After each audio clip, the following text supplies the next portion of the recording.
In June 2024, Herriman City is going to celebrate 25 years as an incorporated city. Now, Herriman, the community, has been around a lot longer than that, but this year we're celebrating 25 years of the city of Herriman. Today we're going to talk about why and how with the people who made it happen. Group that we're calling today the Incorporators, I suppose. People who had a vision and made it happen and helped make Herriman the community it is today and eventually will become. So we're going to talk about that today, share lots of stories, and talk about some of the challenges and some of the triumphs of that whole process. Thanks for watching. Thanks for listening. I'm John LaFollette, the communications manager for Herriman City, joined today by Dixie Dansie, Michelle Baguley, Brett Wood, Raquel DeLuca, and joined online by Jerry Walker and James Crane, who's representing his father, the first mayor of Herriman, Lynn Crane. Thanks for being here. Thanks for making time to do this. I'm really excited. So first, let's talk about why. Herriman has been a community for a long time. It's been around for a long time. People have lived here. It looks very different now than it did when it was incorporated in 1999. What were some of the reasons that incorporation was an idea and something that you wanted to work toward? This could be open for anybody and you can, let's just talk about it. I'll make a comment. Back in the 1850s when Herriman did start, yes, it's been around a long time, and we've always been in the unincorporated part of Salt Lake County. So Salt Lake County wanted us to have voice into what was taking place. So then they created the Herriman Community Council, where we would meet, and anything that wanted to go on would come with us unofficially, and then the county would listen to us and see why. And so we would meet and all these things, and I just remember, and you guys do too, because I heard you mention the thing that happened was Riverton had been incorporating and annexing further west. They're clear out to pass by Smith's over here and on down. So our goal became, did we want to become West Riverton? That was mentioned. So in our very early stages, that's what we decided to do, was to see what we could do to stop the annexation. I would agree with that. And I think the other thing that concerned us is sometimes the county listened to us, but not always. And we were looking for parks. And I remember, for me, that was a big deal because we knew our community was growing and we knew our children needed a place to play. And I remember one day I had just had surgery. I won't give you the details, but I'd had surgery. And the day I got home from the hospital, I got a notice from the county that there was a meeting the following night and I needed to be there to talk about parks. So I went downtown, made this big old presentation, not feeling my best, right? And we were assured that we were going to have $250,000 on the next budget cycle to start building our park.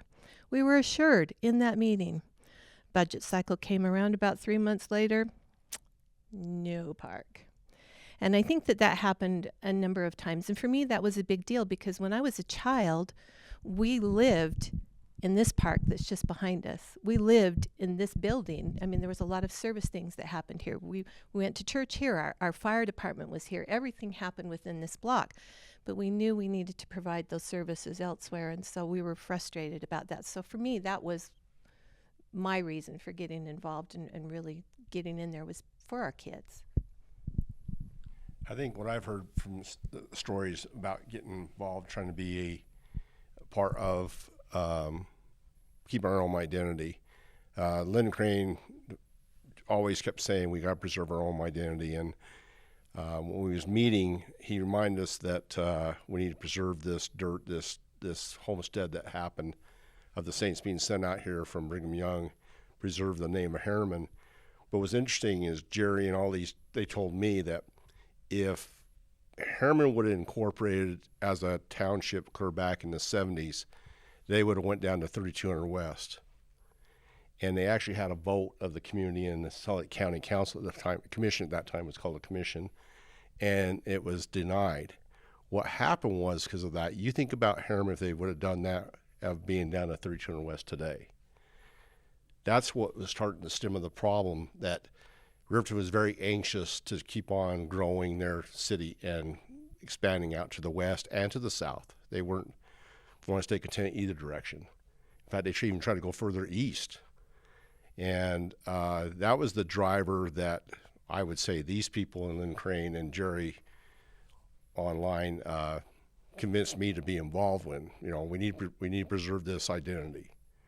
And to me, that was the biggest launch, and I got that passion. I know it's like you gather a team and you start riding for that, playing for that team. And I was, there was a joke made years prior that about Herriman having a high school, and their mascot was going to be the heifers, and they had a rodeo. It was actually printed up in the newspaper about 5 years earlier. It was kind of interesting, and then here we are today. But that was the biggest passion: preserving the identity of Herriman, keeping the history here, and stopping from becoming just another city. Michelle always called it sense of arrival. She would always say, our sense of arrival. She wanted to know that you're entering Herriman. My dad, when he started getting involved in this effort, he sat us down as a family and said, I don't know what this is going to lead to, and I don't know what time I'm going to need to invest in this. But he said, he was raised and taught that he had a responsibility to serve his church and his family and his profession, but especially his community. And I remember him saying that he had all of the reasons that you guys have talked about were part of his mantra, right? But there was a personal interest, and that's what Brett was just talking about, his preserving his historical identity. And in his journal, he says, I did not relish standing before my grandfathers and my great-grandfathers and admitting that the area to which they had given their lives, their love, their sweat was now part of Herriman, and we had none of our historical identity left. And that, as a family, we heard that often, many times. And I know he believed it, and I know all of you did it. You believed that too. So just wanted to add that. And the way I got involved was way back, the community councils, which actually started back in the 80s, 1981, I think, because I was away at college that year. And I actually got involved because that was, when I got involved, it certainly wasn't the 80s, but it was the 90s. It might have been the late 80s, but I got involved because Lynn had been on the community council for so long, he needed to take time for his family. And so he bailed and I took his place. And then, what goes around comes around. And when we got to 1998, 1999, we started talking about incorporation. What should we do? Riverton's going to try to swallow us up. And we actually had a town meeting where we presented the options. And one of the options was to try to incorporate, but noting that we had tried that before and been unsuccessful. And then another was to become part of Riverton, but be basically a district of Riverton, which would still be called Herriman. And the third option was to join a Tri-Cities with Herriman, Bluffdale, and Riverton. And so we put that to a vote, a secret vote. And I was telling Michelle, I had the ballots until I moved. I just threw them away a year ago. The vote was 53-50 to try to incorporate. Nobody voted to try the Tri-Cities. Nobody wanted to do that. And so I had the job, I guess. I always say Brett threw me to the wolves, but I joke about it because I loved it. I had to go down to Riverton to the city council because I'd been dealing with them for a long time about how if we joined them, how that might look. And I went down and told them, this is our vote. I don't know if it'll work, but we're going to try. And I remember Steve, oh, can't think of his last name now. It was in my head a minute ago. Steve Brooks Deep had a breaths. conniption, basically screaming and yelling, and he maybe even threw something. I don't remember. Not at me for sure. He recently passed away, by the way, but regardless, that now everything was going to be screwed up, and that no matter what happened, he would have a bad taste in his mouth because of this. And he'd never do anything good for the rest of the people of Herriman. And I said, that's probably why we want to be ourselves. And then we went and we couldn't figure out how to do it. And about that time, I bailed and Lynn came back to the community council. And that's when we had some meetings down at Marianne Millet's house. I think most of us were involved in those on and off. And it was almost like, I'm reminded of all these Eastern Bloc countries and how you have to meet in secret so nobody could see you. And I only remember it that way because, Marion's house was a little bit dark. It wasn't bright by any stretch. And so it seemed kind of dim. And so it was like we were meeting in secret to figure this out. And somebody threw out that we could now become a town because that was something that the legislature had put together. And we could try it that way. And nobody knew what that meant. But Lynn grabbed on that and ran with it from there. And then we all just we were involved because we were involved, and that's what we did. It's like James said, that's just what we did. Okay, FYI, I happen to be on the city council for Riverton. Yes. The dark horse.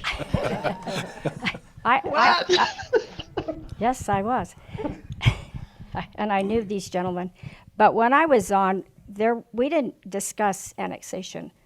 They wanted the property that wasn't developed. They did not want the old part of Herriman. They didn't want the old town. So that was really interesting. So I sat on that council and on the planning commission also. I was a stepchild. I lived down where the new development is, the farm there, that was our farm. We were in the county. So I didn't identify with Herriman. I wasn't part of Riverton until I moved to Riverton, got married, and had my family down there. And then when we moved up here, I remember Sandra Lloyd, who was the mayor of Riverton, called me and said, I'm so excited. I want you to come back and be on the commission, on the council, and because you're now part of Riverton. I said, no, I'm not. I am now in Herriman. So that's an interesting fact. Wow. I just wanted to make a comment because I hear that Lynn invited a lot of us to do this, but it was an election. We had to run for it, and the people got to vote for us. So that it was very legal that way, and we were elected officials. Yeah. Yeah, and I just like to, that's good too. And remember when we talk about in the dark, it was dark, right? But like Jerry said, but we didn't have any place to meet. We had this space, not this particular building, but this space which belonged to the Lions Club, which we were allowed to use on occasion. But really, the community council did not have a house or a place to call its own. So we met where we could, and I think we took a lot of flack for that because I think people made accusations that weren't true because they didn't know what was going on. They weren't involved themselves in things. And in fact, Dixie and I there was a nasty letter that was sent out with our names on it. Oh, it was just nasty. We can't even, yeah. And I think they were, and I don't know why they didn't pick on the boys, but they did on us. And I just want to mention, Dixie served knowing that members of her family were against it. And one in particular that we love, but was a challenge to us for a long, long, long time. And so, sometimes we do what we know is right, even when it causes us great pain. So thank you for that, Dixie. Yeah. What was that like for you emotionally? Because this is, in a lot of ways, a step into the dark, a step of faith. I imagine there was a lot of apprehension, a lot of determination. What was going through your head as all this was starting to happen and you were getting support and pushback from a lot of different directions? What was that like? I think it was hard, but I don't think we ever faltered. And I found this article in the Desert News from 1998. The first sentence says, despite getting mud flung in their direction, Herriman's Community Council is not apologizing for asking Salt Lake County Commission to incorporate their community into a town. That's right from the newspaper. And so I think people knew we were getting a lot of mud, but it said they're not apologizing. I don't think we ever did. And let's be honest, we were clueless. We were clueless. We didn't know what we were doing, where we were going, how we were going to get there. But I think that the strength that we had is we each had different skills and abilities to bring to the table. I mean, Jerry knew how to draw the legal description that we needed, right? Some of us were foot soldiers and we went door to door collecting signatures, right? And some that took some finesse. That took a little bit of maybe even arm twisting, let's be honest, or at least an explanation of what we were doing and why we were doing it, right? And so there was a lot of emotion involved with that. I think that we truly were passionate about that. As Raquel said, you know, Riverton really was not interested in incorporating this. They wanted the developmental revenue. That's really from our viewpoint, that's what they wanted. And they didn't care if Herriman existed after that. So we were passionate. We wanted to make this happen. We were all in, and we were going to do it whether we could do it. And mind you, we had no money. On top of this, we had no money. It was like, how are we going to do this? How are we going to incorporate? There's a handful of people that want to make this happen. But I think the thing that was a gift for us is that we were like-minded in purpose, right? Well, remember, I was invited. And Raquel was included. Yeah, after we actually incorporated, because when we got to the place of incorporation, in fact, I remember sitting in Brent Overson's office and he said, okay, it's time to choose a mayor. And we all looked around. I don't think any of us even realized that we were going to serve as the council and mayor after we incorporated. We were so clueless. Michelle, after we got a check. Oh, yeah, well. I have the original check. Yeah. It's on a board. And the reason I don't bring it, because it has my name on it. Yeah. And it's for $75,000. That was our startup money. Yeah, and that was from the county. So they ended up, and we didn't even know we were getting that until we were well into the process. And we were told then you need to hire an attorney, a land planner, and a city recorder. That's what they told us. And if you can imagine, that didn't go very far. So we hired them part-time. But sitting in that room, we all looked. We looked at Lynn, and we just knew that he was going to be our mayor. I mean, it was just, that's the way it was going to be. And we also knew that you've kind of already seen our things. We love each other dearly, but we don't always necessarily agree on how things should be done, right? But we always agreed to be agreeable when things were done. And Mayor Crane always said, this was his mantra, people are people and issues are issues. Right? And we can agree to disagree. And we can agree to disagree. He always said that. It was, and that's how we lived. It was almost like Camelot. I don't even know how to explain it. It was as if we had the round table and we were all given a voice. That's how it felt to me. When we talk about emotions, that's how it felt. So you can see there's two distinct things. You wonder, well, I was on the council, community council, not the Herriman council, because once we could only have 700 people to become a town. And I was reading through, I mean, that was just a lot easier than becoming a city. So the Dansie property, I was never in the original incorporation. So that's when Raquel came in, I went out. But counting 700 people to qualify as a town, not a city. And so I always think that was just a special little moment in time that the community council did to set up. And then they just stepped in, and I really appreciate them. They've done just such a great job. But thanks, Dixie. To take that a little further with what Dixie just said, we could only have 700 people, but the agreement was made, and we assured the people that were going to be left out that our very first action would be to annex them. Yep. And we made good on that. We made sure that would happen. And so they were out shortly, but not completely. You're right. Hmm. So Dixie came in and made that sacrifice, knowing that she wasn't going to be on the council to start with, and then Right. it might be a year before she could even be in the city. And then Lynn put me on the Herriman Historical Committee for a long time. But like High Country, out Rose Canyon Road, they were never counted. So when we say Herriman had 700 people, there were a lot of people in the county. Hey, Jerry, I was going to ask you that year that we took that vote.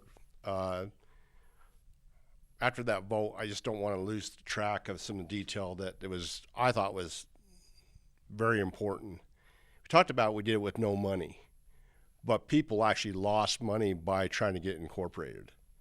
And that's a key piece. Mary Millette and Lynn Crane, from that vote on, Jerry, I know you were up there quite a bit, and I was taking vacation to be up there, up the county. It was 3 to 4 meetings a week up the Salt Lake County building to try to get the process moved forward to figure out how we incorporate. And I know Lynn Crane actually sacrificed his work and job. James can attest this, he was very low on funds to make sure this happened. And Mary Millette started having health issues. It was hard on people. I mean, John, you asked how hard that was. It was very hard on people. It was very stressful in a way because of the time commitment.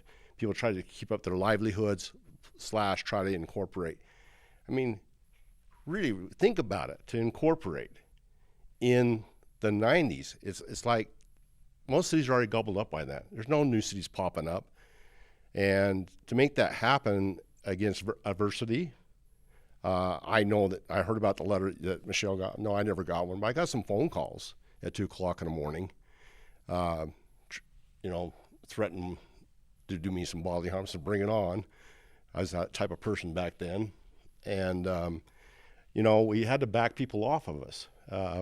But it was the right thing to do. But I'm looking at the sacrifice. And that's the cool moment. When you actually physically and mentally sacrifice for something, it really means more to you. And that's what that James, Lynn Crane did, James did, Jerry Walker, these fine people up here right now. That's what people don't understand today. You talk about that election. Well, there was an election, but guess what?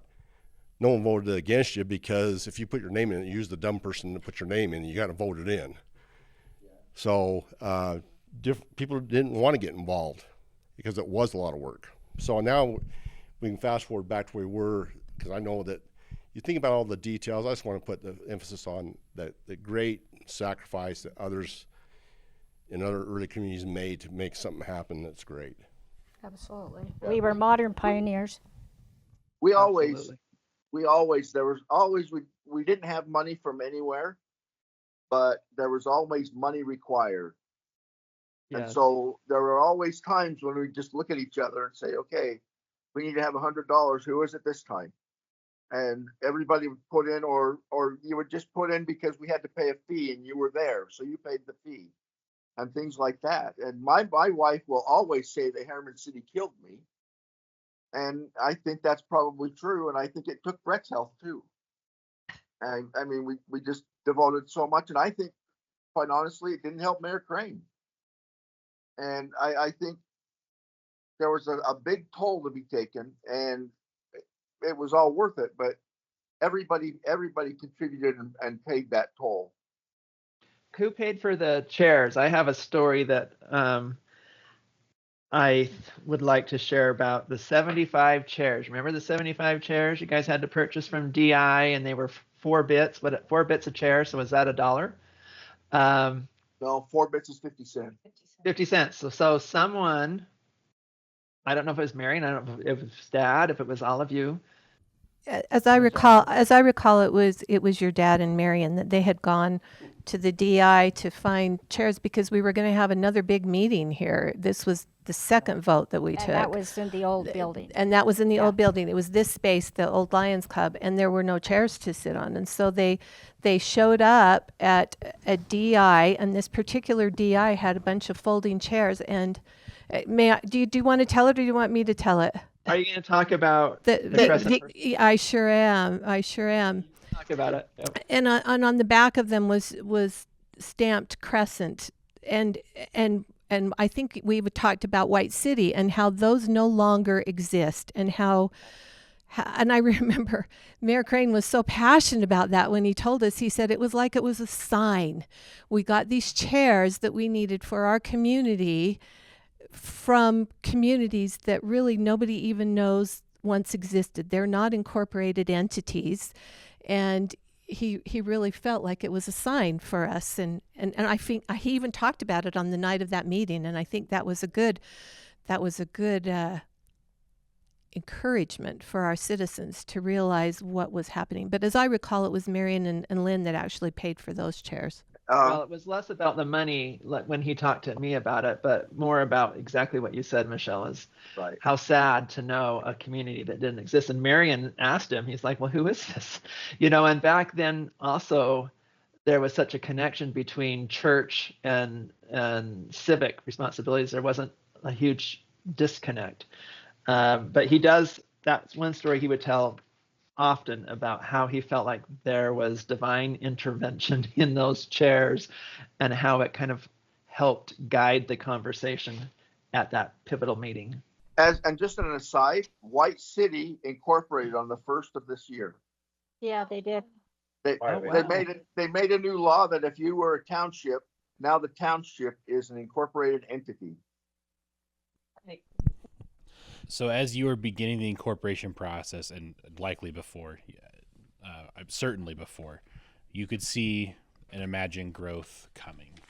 And you had decided to take local control of what Herriman was going to be. What was the sort of vision that was developing in your minds as you were imagining what Herriman could become? And it probably was different than what it is today. Maybe it's not, I don't know, but I'm curious what vision was starting to develop in your mind as you were going through this process. So I had the opportunity to chair the Planning Commission, and that was a great opportunity. I had been on the County Planning Commission and also Riverton, as I said. And one thing about we learned we had great people to guide us. We had Glenn Graham. He was our planning director. And so we understood where we needed to go, and he helped drive us there. So we'd have our meetings. We had to hire people to help us with our general plan. And those general plans were really interesting. And you learn that it moves. It's not permanent.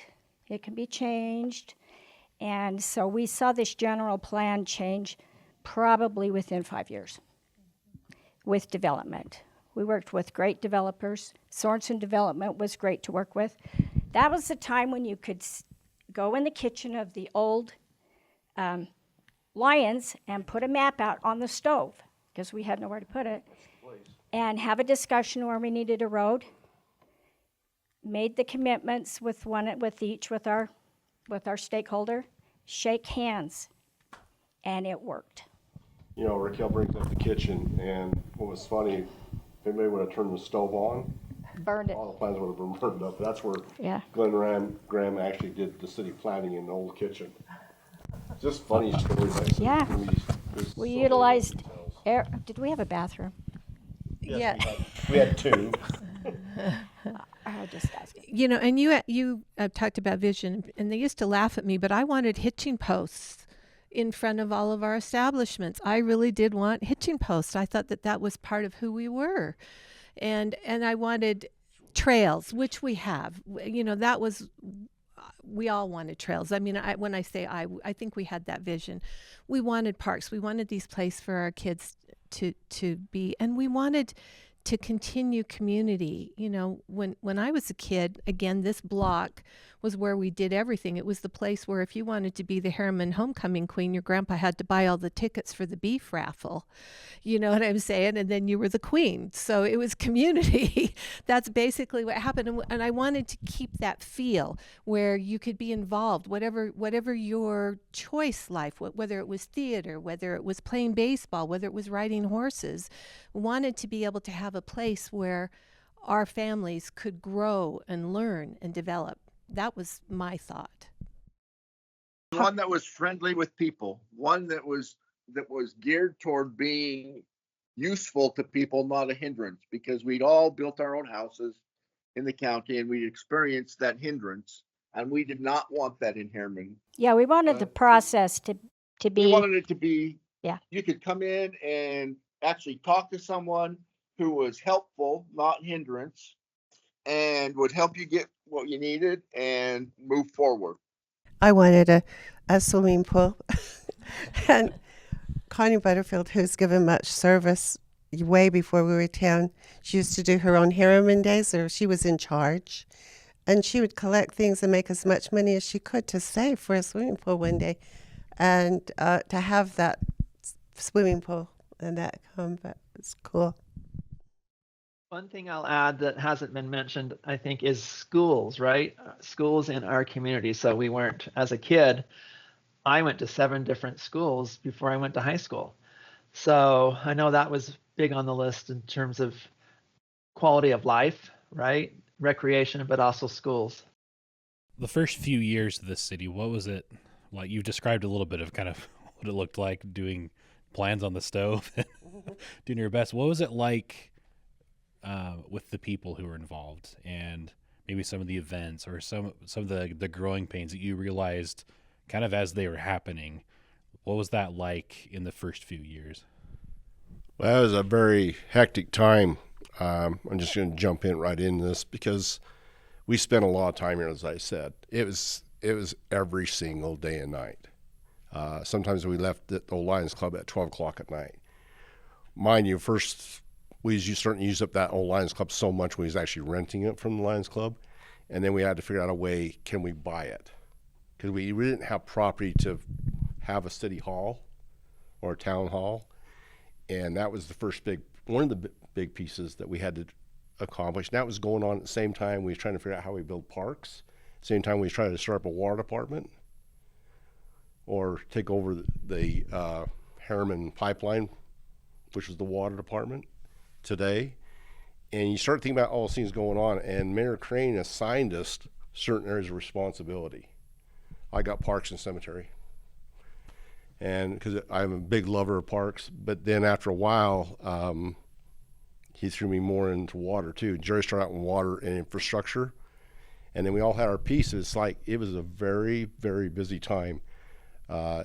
People that worked regular jobs, they used their vacation, they were here every night. And I know, looking back, I told my wife this, that I kind of ignored the last 2 children of my family, didn't do much with them. And I basically said I sacrificed them for Herriman City. But I think my story is not unique to the rest of you. You all sacrificed your family and everything else to give back to the community. There wasn't a lot of time for family with that kind of time schedule. And it was just John, you just nailed it. The first 2 years were crazy busy. And it just seemed like it never did slow down. It was just their next big adventure. Because then we built bigger parks. We started putting more trails in. It was always the next big thing. And what an exciting time, though. It was just a rush. When we incorporated, we had 3 employees. One was a cleaning person. 2. We had Glenn Graham, and we had the attorney. And our attorney. So that was Alicia Williams was our cleaning person. Wait. We had a city recorder. Yeah. Paulette. Paulette. She came a little bit after the first part, but you're right. There was just a few employees, and watch it go from that to bringing everything in-house, which you enjoy. I mean, if you would ask us back then, John, we'd have a communications department with cameras and everything. We'd say, what the hell are you talking about? We barely had a phone. Can I say that, Mayor? Okay, I can say hell. But it was a crazy time. And you asked, what was it like? we were with our employees pretty much everything that was going on. If we hired them to do something, we were doing it too. So when things flooded out by the cemetery, that subdivision out there, Raquel and I were running down buying rubber boots and things and then climbing down in window wells, and we were inside people's basements digging out mud. We were making cookies. We were bringing food for our staff that was out in the rain all day long. We were flipping hamburgers up at the park when lightning was coming down underneath a tarp of some kind that had some poles that we were holding on to keep it from blowing away. And we knew, we were small enough that we knew everybody, all not only elected officials, but we knew our staff, and we worked side by side, and we loved each other. And sometimes we didn't, but we got along, and we figured it out, right? We really figured it out. And Brett mentioned the cemetery. I got to talk about the cemetery just a little bit, because my grandparents and my grandparents before them had plots out at the cemetery. But when my grandma was getting older, she refused to be buried out there, because when we were kids, it was cactus and it was just a nasty place to go. In fact, it was where we went to terrorize each other on Halloween. And so my grandma wasn't going to be buried there. She bought plots over on the east side, and then Jim Walker and Delbert Foreman and my grandpa Rex Crump, and I'm sure, and J. Bryant Miller. There's a number of, again, community-minded folks who got together and got water out to the cemetery. They got grass out to the cemetery. There was a fence there, but we changed it after we got in. We improved it. Anyway, so they started improvements and taught us how to make things right long before we ever started. Like Dixie said, there were things that were happening in the community that kept us community. Everybody knew everybody. And sometimes that was wonderful and sometimes it wasn't, let's be honest, but we all knew each other. But here's the thing, if we were in trouble, we were there. We were right there to help each other no matter what was going on. And probably the most, may I share, spiritual experience that we had as a council was when we commissioned the statues that are out at the cemetery. And see, that's all I really have to say. But it was, we had a vision of what wanted to be out there, or what we wanted to be out there, and we expressed that, and we took some thoughts from some of the community members, and Evelyn and Roberta Crane and others, and said, what do you think should be out there? And when he unveiled those to us, I mean, I don't even know what else to say. It was a spiritual experience, and we cannot deny the hand of God in what we did. We cannot. And when she's talking about the statues, that's when I was on the historical committee, so we were involved with that. And James, your dad, he wanted that done. He wanted those statues, and they made the smaller statues, and we got to see that. And as a historical committee, we did the pioneer names, looked them up forever, made sure they were spelled right. It was so much fun doing all of that. And every time I go, I agree with Michelle, over there and see those statues. I remember all those meetings, but I always say Lynn Crane and you guys who were involved in that. But I really appreciate that. Well, and you said Lynn Crane wanted that, or James said that his dad wanted that. Mm-hmm. I guess when you talk about vision, I didn't have much of it at the time. I wasn't very old. I was a better doer than a visionary. Oh, Jerry, we love you. So I was never more thankful for anybody than I was for Lynn Crane, because he always had the next vision. Mm-hmm. And the way I looked at it, I looked at, like, I always look at prayers. If I got an answer from the Lord that was different than the prophet, I was going to follow the prophet, because I figured he's the prophet. And I don't want to say Lynn was the prophet, but I would, whatever Lynn said for me was the next thing we did. And so if it was the statues, then we just did the statues, and we did whatever it took. And if it was a wall somewhere, we got the wall done. And if it was a street, we got the street done. If it was a park, we got the park done. It was just whatever we saw next, and a lot of that, at least for me, came from Lynn. And he would say, "We're going to go do this, so go and do," and we would. Well, Dad would be the first one, if he was sitting here, to say, how invigorated he felt, how he enjoyed going to work every day, how he enjoyed building something, right, with a group of people who were so committed and had the same passion that he did. It was a group effort, for sure.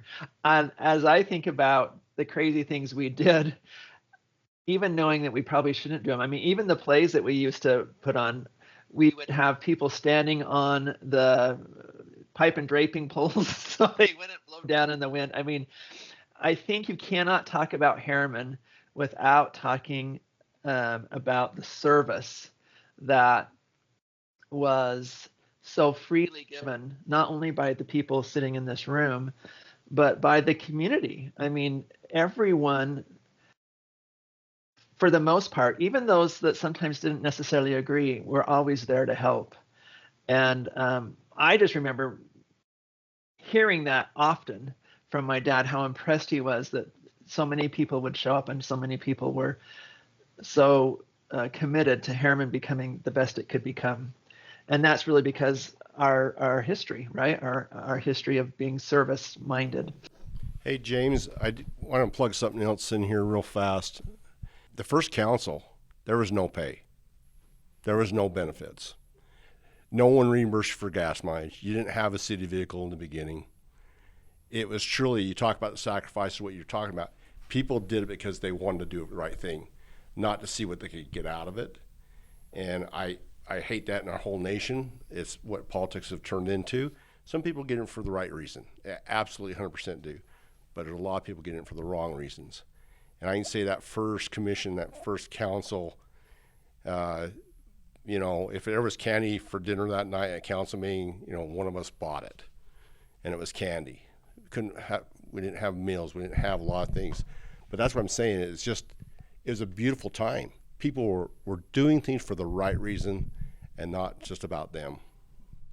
You know, Dad always said there was such a magic in those early years with the city council and stuff. And it's because none of you, including my dad, were politically motivated.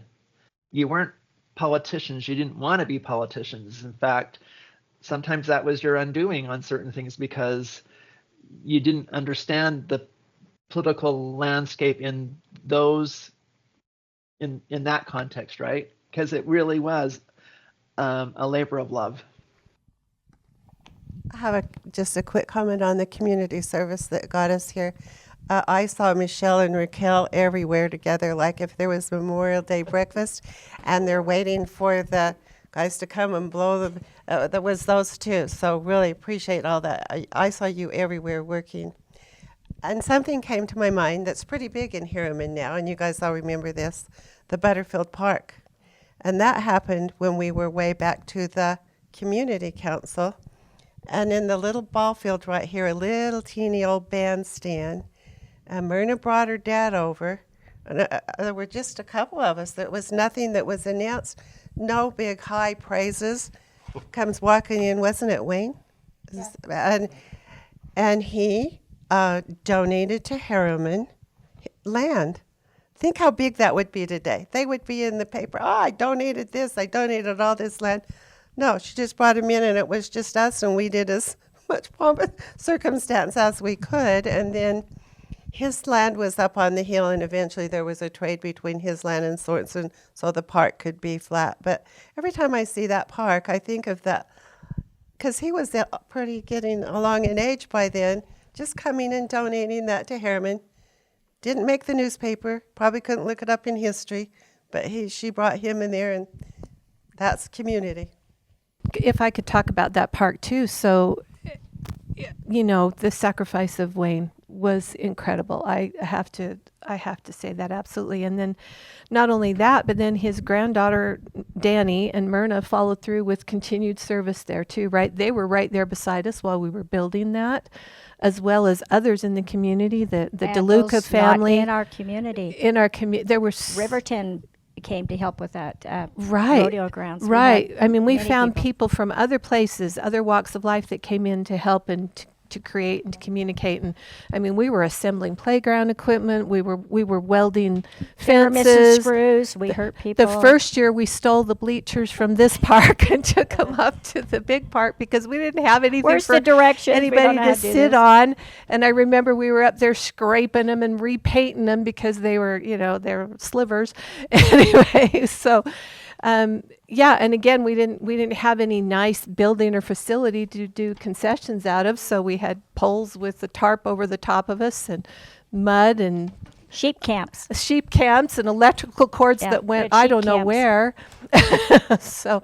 So there was a lot of sacrifice. Do you remember Clyde Smith broke his finger when we were putting that playground equipment together, and we never even learned about it until after the fact that he just kept putting things together. And so that was how people were. The DeLuca brothers drove the equipment, for us and donated their time and talents and resources. And I don't know that has happened in another place, but I'm so grateful that it did here. I have to state, we had, who did we contract with for our survey and so forth? Sunrise. So Sunrise Engineering came up and we figured out how we were going to do the park and everything. And we had the DeLucas. We had a great fellow that made the rock wall. Those rock walls was made by one person, Rule Gunnell, and they said this will never work. That's not going to hold. Well, they're still there today. We had people that just knew how to do things. I remember watching them do that. And up here now at the trail up at the bottom of Butterfield Canyon, they're doing rock right now in there. And it just brought me back to when I would see your machines over there. And We have lots of rocks, so. yeah, we do. Actually, all those rocks had to be hauled in from a ways away. What's interesting is Wheeler Machinery, I did the numbers back then, and they donated prices back then, $750,000 worth of equipment. Yeah. For a couple of summers. Yeah. Donated. And you talk about Wayne Butterfield, the first parcel property he gave us was it 10 or 30 acres up on the hillside. I can show you the property on a map, but it was such a slope that it would take $10 million to make something for one rodeo ground. And so we actually worked out with the Sorensen family. They was going to put rodeo grounds all on houses, and we did a land swap. And so Herriman City got 60 acres, and Sorensen's only took 50. So another thing that happened that made that park that will be iconic in the state, and it still is, the rodeo grounds is still one of the finest. Thanks, Wendy, for taking care of it. Danny Bills and those were very involved in that, and Myrna. You can read the plaques. I mean, just crazy, here again, volunteerism.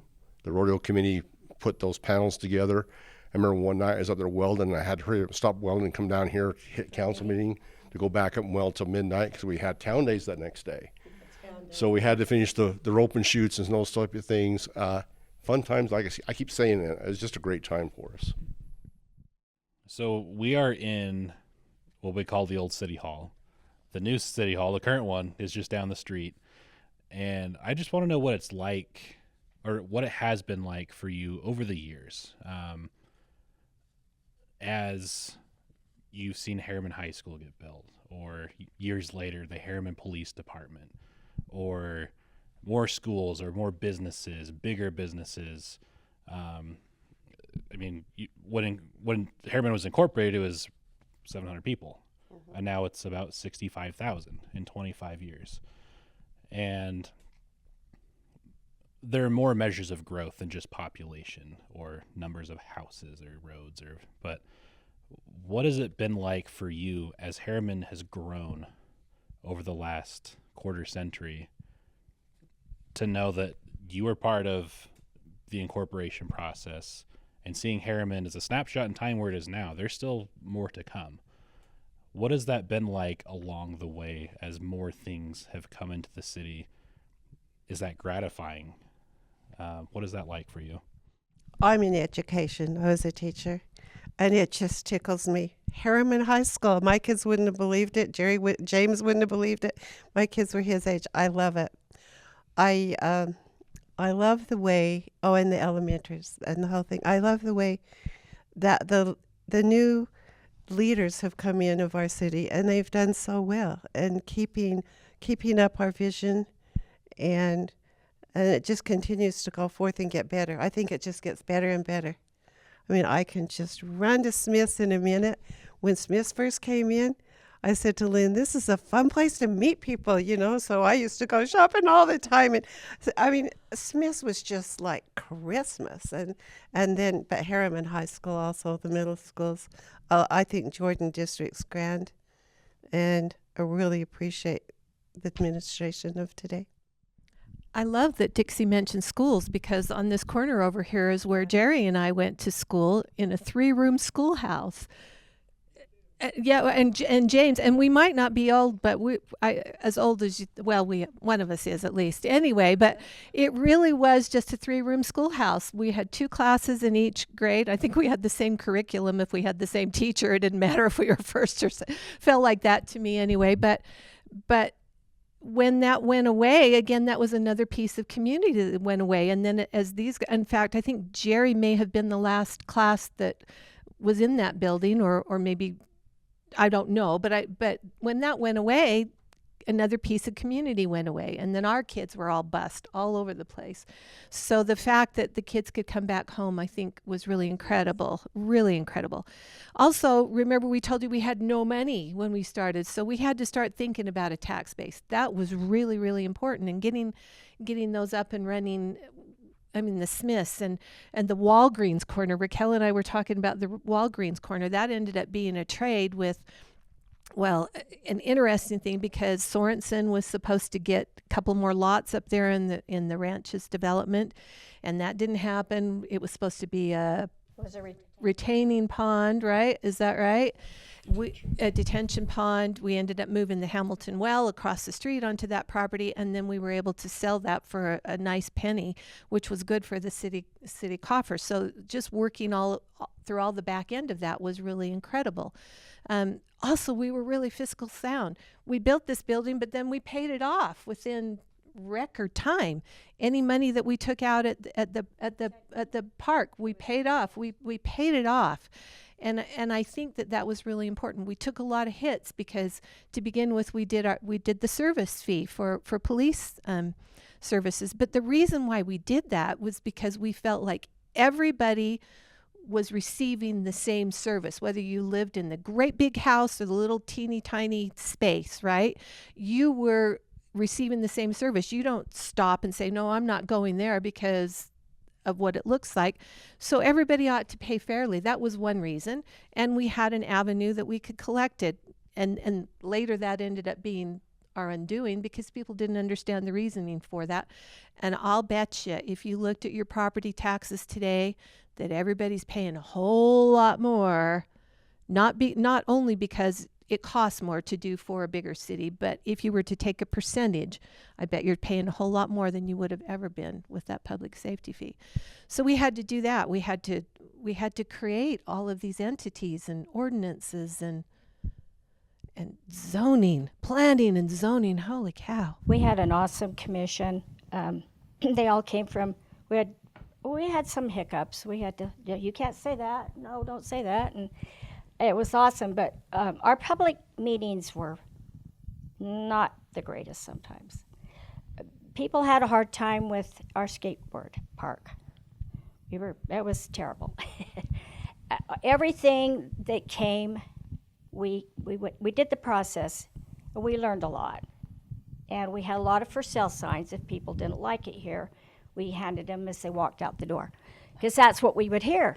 Well, if you do that, I'm not going to live here. Well, we're sorry. But you needed to thank the farmers that allowed people to have their homes. Development drives your community. You don't have a community if you don't get development. So we had to find ways to find, instead of one-time fees, which was development fees, we had to have this commercial. And our first service station there on 56th and Main Street right there, the gentleman, Mr. Wagstaff, we begged him to come out, got him there, and he says, well, I just don't think there's enough traffic. And I said, well, what time of the morning are you watching the cars? Midnight? I mean, that was our first service station. I didn't have to go to Riverton. Same with Smith's. Smith's came because of the development across from the Chevron. Milt Ship, there was a couple of developers. Because of that, they persuaded Smith's to come. So our development progressed so that we could have some development in our economics. My dad was a farmer, and we had a great life, but he always said, people's children have to have somewhere to live. So I accept what's happening, and you can blame us, and I don't care. There's no blame needed. I just last week had the opportunity to answer a question about what I love about Herriman or why I like to live in Herriman. And, I bleed Herriman, I refer to it as God's country. And when I think about it, John asked about, do you think about it with a sense of pride? And I absolutely do. And we owe thanks to you and to Dad and to all who were involved.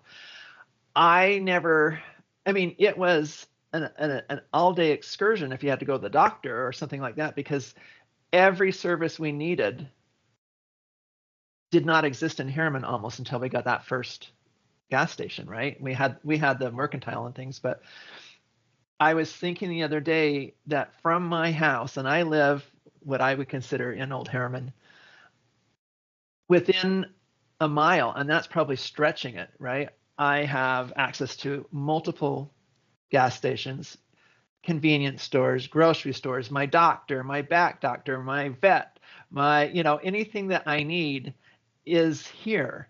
And that's not the world that we grew up in. Even to play sports, we had to go to Riverton or some other facility. The arts, we have a vibrant arts effort. And I love that Herriman still pays homage to our roots. We have so many open spaces and parks and things like that. But they were also trying to be forward thinking. Yes, I would love to see a little bit less high density, but all in all, I'm so proud of Herriman, what it is today and what it's going to become. Hey, John, I want to answer your question. You talked about even when we took down and bought the property where the Lions Club was, on this property we're sitting in right now, and turned it into, it's called a community center for a reason. And that was by design by the first council. They saw a vision we was going to grow, and there was going to be a need for a bigger city hall someday. And the planning for that started within a few years of incorporation. People think that took over 10 years of planning before it actually got built. It doesn't happen overnight. And so that vision carrying forward, we had a big vision. So you talked about where he's going. We knew that park being laid out. Probably the only thing that really changed, the biggest thing in that park and at City Hall, was the ice skating rink. That was not planned in the original vision, because we're in a desert and we're kind of warm, and outdoor ice rinks weren't thought of it back then. But they see that far forward of the high schools, and I'm looking at James on the monitor there. Herriman High. I mean, people say, well, that's a dumb place to put on the outskirts. Well, you have to preserve the property so it can land. And up until the last few schools, Herriman City was highly involved of every location, every school built in this area. There was talks about trading off property where Mountain Ridge is built. That was planned out 10 years before it happened. You talk about vision and how you feel about what's happened.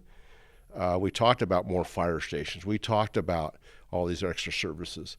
It was planned and thought out to where it's going today. Yeah, not too far away from it. Population's a little bit more than we originally planned, but the vision of parks and what this building would become. You got to remember, I was thinking about selling it off, and everyone here got mad at me because I was in a different role at the city, because they called it a community center. And so whatever the council decides to do with it, or when he decides to do with it, that's fine. But it was a vision. This was just the start to get us launched. We also had the first library downstairs in this building. Yeah, well, it started with a book, mobile book. And then we had a library downstairs. I think one of the things I want to hit, and we keep on kind of getting way far in the future, sorry about that. Don't mean to offend any people. But Lynn Crane was very passionate about, and Jerry, we're all passionate about this, but I'm saying certain people were more passionate about this than I was thinking at this current time. They got me heavily involved with it, is starting up a water. And water and property are the two things that are iconic through the last 3,000 years of Earth, right? So water is very critical of supplying water to this area. And not only did we think about that, because Herriman Pipeline had a couple of wells, and so they kept that philosophy, not only buy water for Jordan Valley, but also produce our own water to offset the costs. So if everything shuts down, and people don't know the infrastructure probably better than I do today because it's changed a little bit.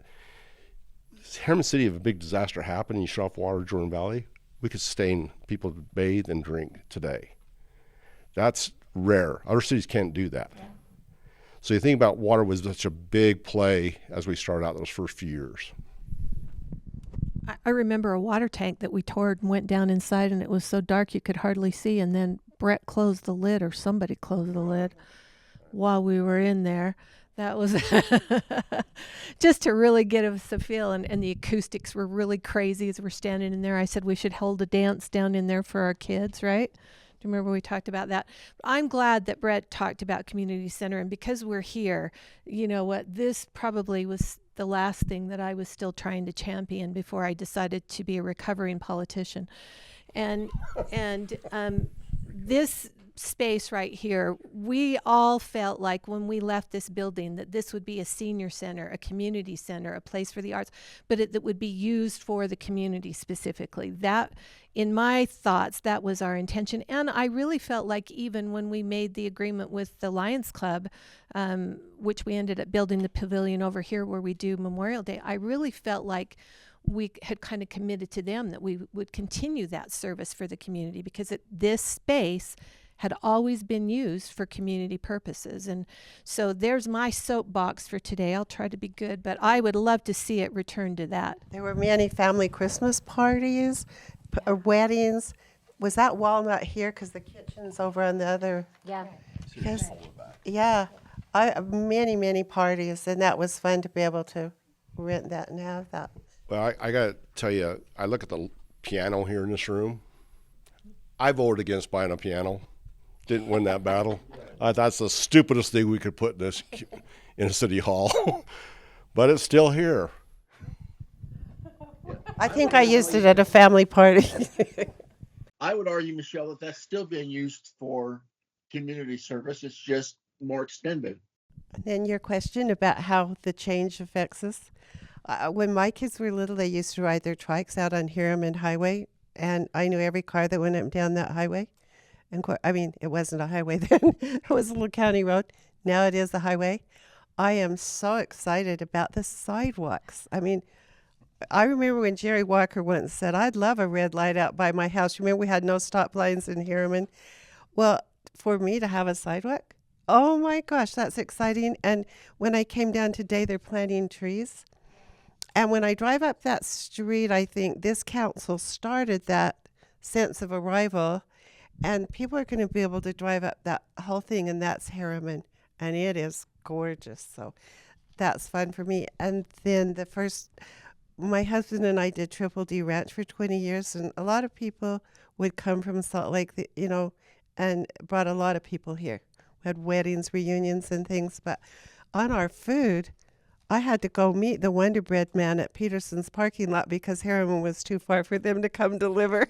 And I just laugh now when I think about that. But I really appreciate the roads and what they're doing. Development's always difficult for a community. Always is, always will be. You hear the same concerns, complaints. It doesn't matter if it was 20 years ago. You'll hear the same thing. But, this is how we develop. People have to have somewhere to live, their children. We've provided those things. So I'm happy about it. I will also say, I was thinking about the skate park, and Raquel brought it up how bad that was, bad thing, how it's going to be violence and crime and all those things coming in when that came into our community, and the fights we had took over almost a year and a half before it actually got approved for it got built.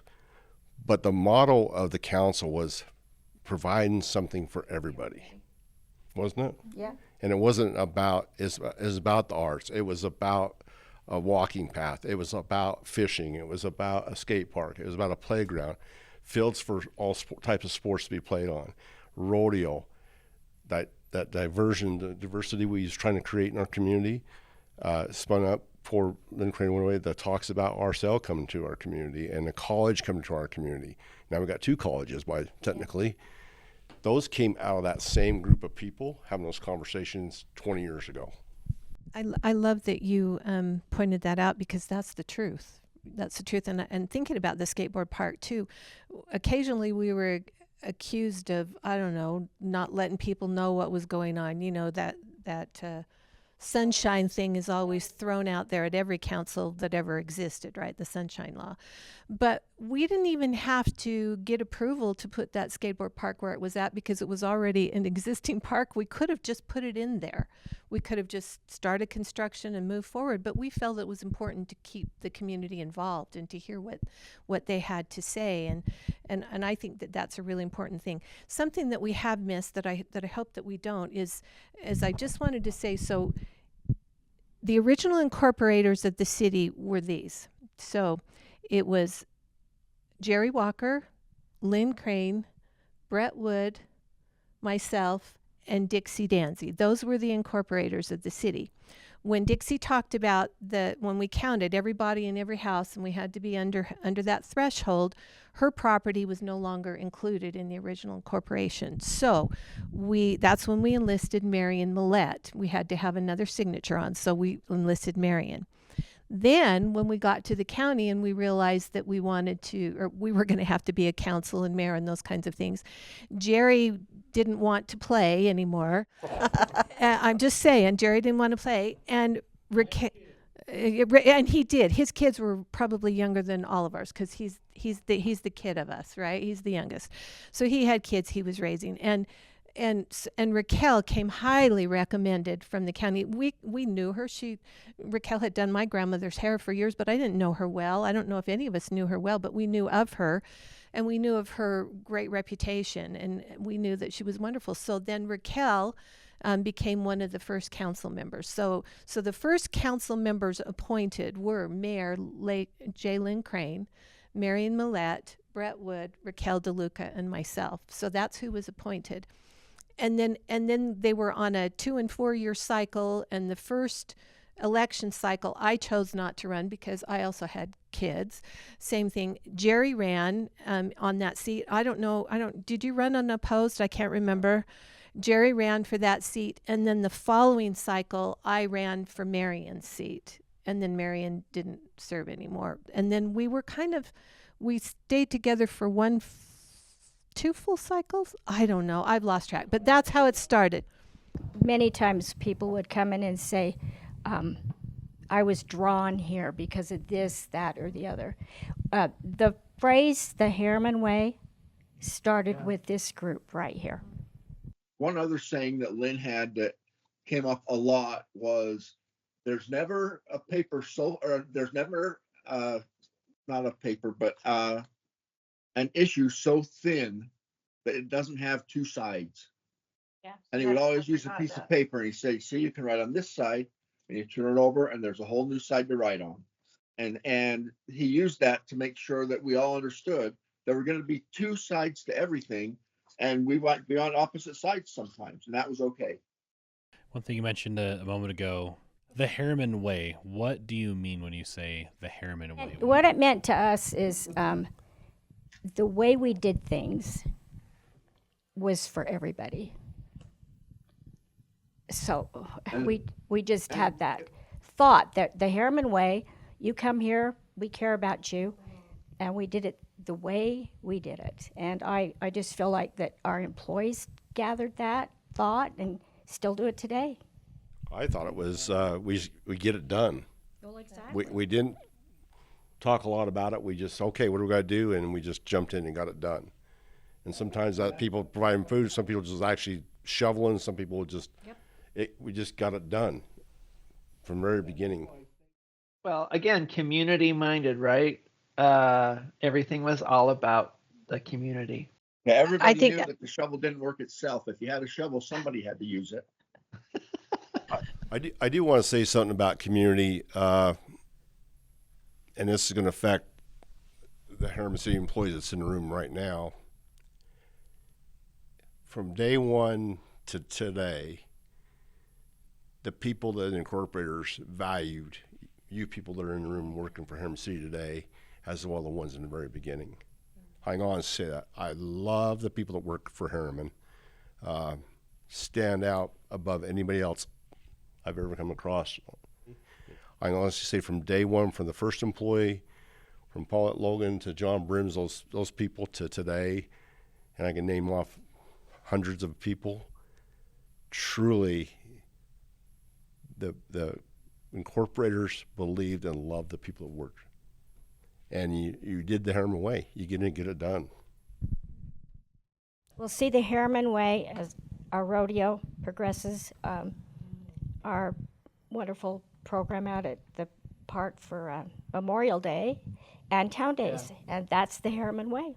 Yeah, I think it was not only that sense of belonging, but the fact that we want you to feel like you belong.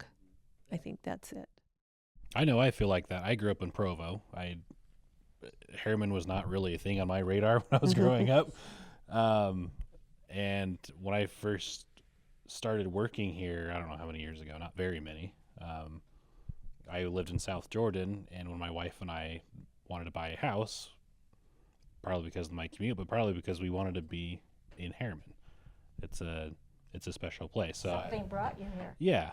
And I mean, this isn't the me show, this is the you show today, but I just want to share that I agree with that. And it's something that's felt, today at the City Hall, and something that even as the city grows and the city employee group grows, is something that we're trying to hold on to. It's something that we recognize, something that we value, and something we want to carry on.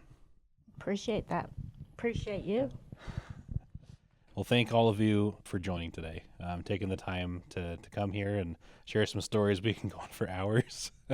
I mean, we've already gone for an hour and a half, and we're scratching the surface on everything. But we appreciate all of you, and for James and Jerry for joining online, and coming together and talking about Herriman's story, or at least a snapshot in time about it. And we hope that this will be something that people will like to come back to and watch as time goes on, and remember all the things that it took to build Herriman, and all the ways that means. So thank you, all of you. Thank you for watching and listening. Thank you for the opportunity to let us share. Absolutely. We're grateful. Thank you. All right. Yep, thank you.